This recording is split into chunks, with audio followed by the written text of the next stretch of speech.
Teachers of Reddit. What is the worst case of helicopter parenting you have ever encountered? I taught the first half of a vector calculus course over the summer. There was this student who had his mother also enrolled in the class to make sure he was doing work. I had a student whose mother was writing papers and doing homework for him. It only took a week or so to figure out. Her handwriting was distinctly different. She insisted she was only writing down what he said. The real problem was that this student had made it to middle school without being able to write or type a coherent sentence, and his mother's covering for him had only masked a student in drastic need of extra remediation and services. He now has a diagnosed learning disability, which is what she was trying to avoid, and is improving little by little. The worst case I saw wasn't actually when I was teaching, it was when I was a student myself. There was a kid in my school whose mother wouldn't let him eat lunch with the rest of the student body. Every day, from K all the way through his senior year, she'd drive to the school during his lunch period and make him come and eat lunch with her in their car. He also was dressed in a matching outfit with his younger brother every day, and neither was allowed to interact with other kids outside of school at all. Those boys turned out so strange. This is pretty much a blueprint of how to raise a serial killer.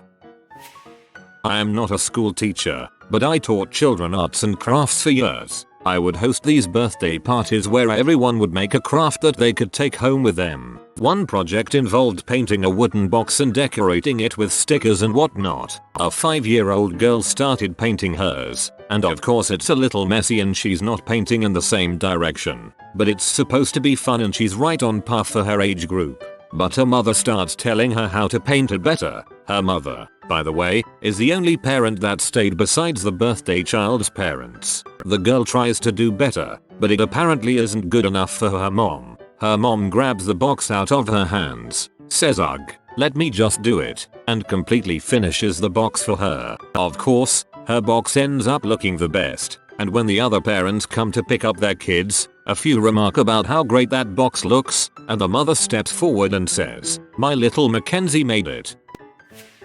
My favorite story involves a kindergarten class where the husband helped his wife grade papers and used smiley faces instead of the stars his wife was using. He couldn't draw stars. No difference. Both basically indicated the kid was breathing at some point during the assignment. The morning after the graded papers went home, a mom was waiting for the teacher at the door to her class and wanted to know how to get her child from a smiley face to a star. This means she compared it with some other kids, more likely with the other kid's mom, determined smiley faces were inferior and felt it needed immediate remediation. Love the over-involved parents in a high-end district. I taught honors 9th grade English, gave a kid a D on a paper, and his mom came in furious, telling me it was clearly worthy of an A. When I asked her why she thought so, she told me I have a college degree and I wrote this paper myself. In fact, this happened so often at that school, the English students were no longer allowed to work on any writing assignments at home, and all writing had to be done in class. Try adapting your lesson plans to that. My friend is a 7th grade teacher. Last school year she was pregnant, and she had a parent try to get her fired because a kid in her class asked if the baby was a boy or a girl, and she told the class it was a boy. Apparently, the daughter of this parent had no idea that babies grew inside of women and was traumatized. Whenever she had previously encountered a pregnant woman, her parents had told her the lady was fat. I work as a math TA and being the B of the department I have to teach stats at 8 AM. One kid was failing miserably in class, so his mom called to see what was going on. I told her he didn't hand in any assignments and literally hasn't been to class in a month. She told me it was my responsibility to call her son and wake him up for class if he wasn't there. My wife was just talking about this morning. She works at a school. The school has a breakfast that the kids can get. If they are early enough, I suppose it goes on their lunch card. She said there are a few, more than one, parents that will take their kindergartner or first grader and actually feed the kid by getting the oatmeal on the spoon and putting it in the child's open mouth. I asked if maybe it was some weird bonding thing. She said she had lunch with 2 of the kids whose parents feed them their breakfast, and the kids have absolutely no clue how to use the silverware. At lunchtime, one of the children threw a fit. Because my mommy feeds me, someone needs to feed me. So, the parents were hovering so much, their kids didn't even know how to feed themselves properly. I have parents call about their kids' computers all the time. These are college students for frick's sake. Jimmy's computer hasn't worked for 3 weeks, blah blah blah tuition. Look at cases. Well, we've tried to call Jimmy about 4 times and he has not responded, or we have no record of Jimmy's problem. Maybe he should have told us something was broken. Damn it, Jim's mom. We're tech support, not telepaths. But the worst was probably the dad of the junior college student who drove up here to hook up her IPTV box for her. This is something that should take 5 minutes. Apparently there was also a complaint recently from a student who said his roommate's mom was basically living with them. Not a teacher, but my brother is a fire academy instructor. His job is to train new recruits. The training is quasi-military, very regimented, early rising for training, etc. For his last batch of recruits he had the mother of a 24-year-old man helicopter in after it looked as though the young man was going to fail due to his inability to complete the physical agility portion of one of the facets of training. That is, carry a heavy training mannequin out of a tower, down the stairs to ground level. My brother explained to her that if he can't complete this task, he wouldn't be able to perform it for one of his colleagues or a civilian victim. She replied with the standard, "Do you know who I am? I know so and he's very influential in the fire department." Knowing the gentleman she was referring to, I guess he's a fairly robust gentleman. My brother said, "Fine, you get Mr. so and so to come down to tomorrow's training, and if your son can drag him out of the tower, I'll let him finish recruit school." The mother left in a huff and the recruit was let go. This wasn't the recruit's only issue, BTW. I guess he lacked motivation in several other areas as well. Each child in my class has a peg with his or her name above it, where they hang their coats and shoes in a morning. One child couldn't find his peg this morning, so he just hung his coat on a spare one. It's only the second week of term and they're only 5, so it's not a big deal. His dad proceeds to kick off with me. Why doesn't his son have his name above his peg? Everyone else does. I calmly explained that his son had hung his coat up on a spare peg, and directed him to the peg with his son's name clearly printed above. I was beginning to move his coat and shoes over to his named peg, when his dad began to tell me that if his son had chosen the other peg, then that was where he was going to stay. He then ripped his name from the wall and plastered it onto the spare peg in a fit of rage. I was like, dude, it's a peg. Had a student whose mom showed up and sat beside him in class, correcting his notes constantly. He was a college junior.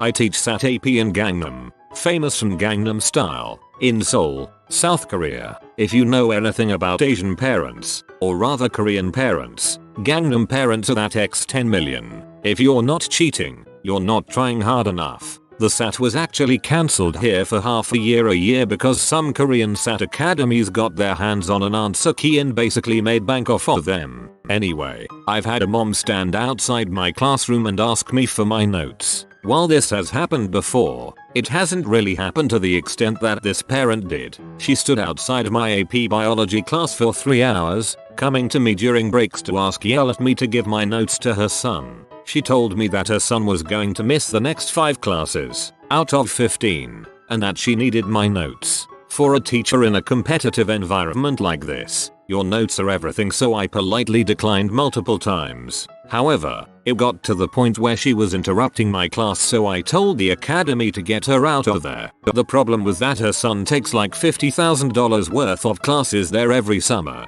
and that means she's some super VIP. Her son was also in my other classes, and she sat in on some of my classes and just brutally harassed me during my break time on what's the best strategies to get into college, etc etc. She's tried to force the academy to giving her my phone number and email address, which I gave fakes of. Basically put up with this for 2 months.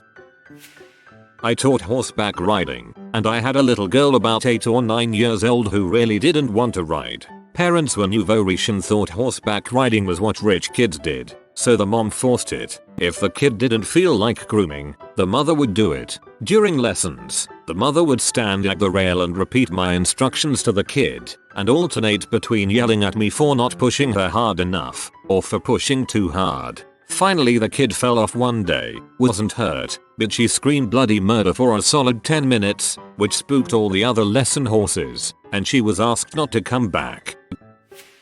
A student's father emailed me, the principal, the Board of Education, and Barack Obama. No reply from Obama yet. Not a teacher, but I work in a university tech support office. Every year we have a few students who don't know their passwords and have to call mom or dad. Also, the parents who have monitoring software and so on trying to lock down their adult, 18, child's computer. Last summer, when I was out with some of my family, I asked my younger cousin if he wanted to go to a movie that evening and recommended that we see The Dark Knight Rising. He was very excited until his mother looked at me and asked me if there was a lot of violence in the movie. I explained that there was some, but more like comic book violence and not blood and guts. She seemed reluctant and we headed off to the movie. This would be a fairly normal question, except that my younger cousin at the time was 19 years old. Parents occasionally get upset that their children were kicked or punched during sparring in a martial arts class. Former university freshman orientation programs staff here. The program I worked for had an overnight component that required the students attending the orientation session. We had several different ones to accommodate the sheer number of students, to stay overnight and room with other students. I was the staff member on call that night, and around 2:30 AM I received a call on my duty phone from a couple different students saying there was a suspicious individual circling the building trying to look for a way to get it. I called the university police department, and when we checked it out, it ended up being a parent wanting to come and check on her student to make sure that they were okay and that the first day of orientation wasn't too hard on their student. My mom went to freshman orientation at my brother's university years ago. She said they asked if anyone had questions and one mom stood up and asked how they keep the boys and girls apart in the dorms. The student leading orientation just said, well, we try to treat them like adults here.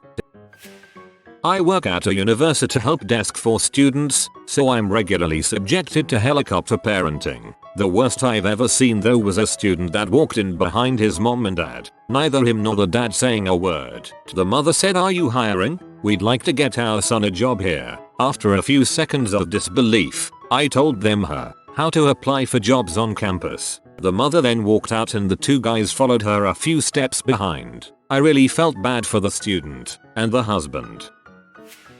Several years ago, as chair of my department at a university, I had a couple of parents in my office complaining about a mean professor who worked for me. The problem was that he dared to fail their precious gifted daughter, and this was going to ruin her chances of getting into medical school. I talked to him and he showed me her grades, and sure enough she deserved to fail. Why? Because her parents had sheltered her and told her how smart she was, and apparently all her teachers too, and she never had to actually be smart. Until college. I refused to change the grade. She appealed to the dean and then to the provost, who, coward dad he was, gave in to the parental demands. By the way, she never got into med school. Surprise, surprise. I would have loved to see her get in, get out, and then have mommy standing next to her while she operated on patients. Oh, don't mind me. This is my gift from goddaughter. You are so lucky to have her working on you, and I'll just be here watching. Oh, I got this one. One of my college students, probably a junior, had her mother email me about making up a missed assignment. A 21-year-old had her mommy try to make me do something. I hang out with my old high school teachers, and they love to tell me about Bob's dad, who was in the same grade as I, just different class periods. Apparently, Bob's dad thinks Bob is the best and smartest person in the world. Also, Bob's dad is some type of IBM engineer and his mom is a lawyer. Everyone sucked up to them. When Bob made a B, his dad shows up, cusses out my old history teacher, tells her he will have her fired because his son needs amazing grades. My teacher tells him that's the grade he got for the work he did. So old man complains to the office and has his son enrolled in an online class where teachers actually work. He also forced a math teacher to quit after she gave Bob a C. He went to the office daily and complained about her ruining Bob's future. She got fed up and is now teaching at a university. Apparently, now that Bob is in college, his dad tried this on one of their engineering professors, who apparently laughed at the dad and basically told him to frick off. My friends that attend the same school as he say he's a complete loner because he acts like he's better than anyone else there. While student teaching, my cooperating teacher had me completely take over parent-teacher conferences. One of my students came in with his mom, dad, and sister. Right away I could tell mom was mad. Her son didn't attend my class until 3 weeks into the semester, had only turned in one assignment, and rightfully had a very low F. The kid was actually a good kid and very respectful to me. Mom, however, had very little respect for me. She blamed me for his poor grade, telling me I need to remind him daily of due dates, despite them being written on the board, tweeting my students reminders, and maintaining a blog with all assignments. She then told me I should have been giving her daily updates via email or phone call of his progress. The real kicker was when she said she needed me to write in his planner every day, due dates, notes home, etc. The student was 18 years old. She also wanted me to give him extensions for assignments so she could help him with them so she could assure he received a good grade. The department policy accepts no late assignments unless outlined in a 504 plan. When I told her no, she threatened to go to my superior. At that point I called my cooperating teacher over and he said he stood behind my decision and so would his higher ups. Basically she wanted me to be a helicopter teacher because she couldn't hover while he was at school. Also, the kid was so embarrassed by the whole ordeal that he apologized at school the next day and picked up the slack the rest of the semester. I don't know if this technically applies, but I had a soldier that refused to show up for morning formation at least 3 times a week. We would go to his barracks room and have to force him to come to work. Needless to say, we started chapter paperwork to get him out of the army. He had his mom call and talk to my commander and try to get them to let him stay. Didn't work. I once worked in a kids gym. It's not a good weather area, so we have private gyms with classes for kids of varying ages. We also have open gym time, which we bring out slides, balls, swings etc. to play on. Most parents either follow their kids around playing with them or just let the kid roam free. There is always at least 1 or 2 staff members in the gym. Cue crazy mom. She is about to burst pregnant and has 3 daughters. Spends the entire time directing all 3 kids. Jessica, go do the slide now. Sally, follow your sister on the curvy path. Brandy, catch the ball. Directing 3 individual kids at play at all times while pregnant enough to make an elephant blush was scary as heck to watch. Oh, and her husband has had his spine removed. She directs his every action too. She literally controls every movement of 5 different souls now. Freaking creepy. I'm an admissions officer at a fairly great small southern law school. So my youngest client is going to be 22ish. And yet, oh god, I have so many stories. Most recently I had a 24-year-old whose application had her dad's email address, not her own, because he was handling everything for her. This happens way too often. Now, I don't have a problem with your parents being all up in your financial aid affairs, cause chances are good they're helping to foot the bill. But if I ask you in for an interview, don't you ever assume your parents should sit in with you. If it's a nice, light convo where I just want you to know more about the school, I'll ask them in too. But if I'm trying to decide whether or not to let you in, then your goofy butt Lily Pulitzer wearing mother answering all my questions is not going to help your case. And for the love of everything holy, your parents should not come to orientation or any of the social functions associated with it. No, bad lawyer Lavi. You have been visited by the wisdom papa. Type study well papa or you will fail your next test at school. If you are new to the channel, you can subscribe. I publish new videos every day. Until then, check another video, or don't. Either way, have a great day you magnificent people.